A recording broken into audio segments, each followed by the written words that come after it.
আমি যা খবর পেয়েছি বামফ্রন্ট বা সিপিএম একাই 175টা সিটে লড়তে চাইছে। তো তেনারা লড়তেই পারেন, 294তেও তেনাদের লড়ার অধিকার আছে। এ ব্যাপারে আমি কোনো কথা বলতে চাই না।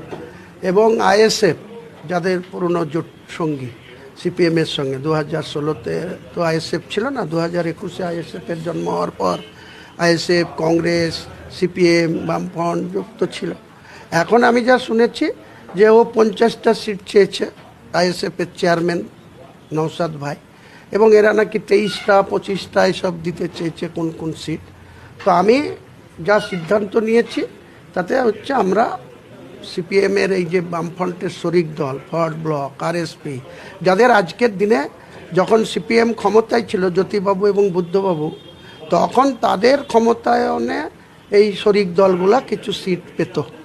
আমাদের মুর্শিদাবাদে 8টা আরএসপির বিধায়ক ছিল।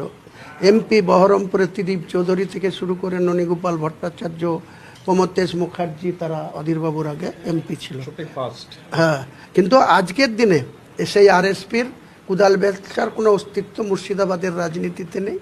ফরওয়ার্ড ব্লকের কোনো অস্তিত্ব মুর্শিদাবাদের 64তে বিভাস বাবু ছিলেন এমএলএ ফরওয়ার্ড ব্লকের, তারও কোনো অস্তিত্ব খুঁজে পাওয়া যায় না।